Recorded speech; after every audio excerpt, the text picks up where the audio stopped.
Hi guys, good afternoon. Kain po tayo. Tanghalian. Pero umaga pa dito guys, mga 10 pa dito. Pero sa Pinas, ano na siya? Hapon. Kain tayo guys. Ulam ko is ibon. And kusa. Yan. Anyway guys, may ikakwento lang ako. Kaya nakabili ako ng charger. Kasi nagpabili jud ko sa akong amo na mo gusto ko na magpabili ako. Sabi ko sa kanya, "Sir, can you buy me a charger kasi my charger is dangerous kasi basta ang hirap mag-English." Sabi ko, madaming iskas tip na pinakita ko talaga sa kanya.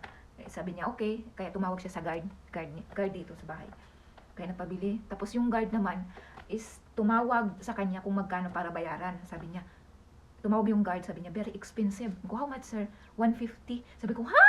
150? Diyos ko, ang mahal. Magkano din yun sa pera sa Pinas is, ano na siya, 2,000 plus. Isang kabanan ng, palay, bigas.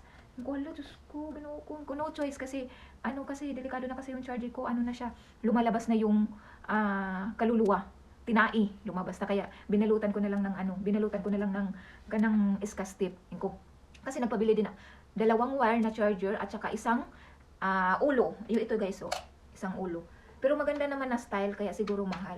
Hindi kagaya yung parang plastic lang. Ang bilis lang dito masira, guys. Ang bilis lang dito masira. Sabi ng amo ko, pag mag-charge ka, hindi daw dapat dito ang, dito daw. Ganun naman talaga. Ganito naman talaga ako saksak sa charger ko. Kasi matagal na kasi talaga tong charger ko na luma. Matagal na talaga, as in nung dun pa ako sa Pinas. Ngayon ko lang talaga napalitan. Maganda naman siya guys. Hindi na siya plastic. Para siyang, siya. Yung tela ata to. Matagal siguro to. Ito. Kasi ganito talaga yung charger. Dito guys. Yung saksakan tatlong pader.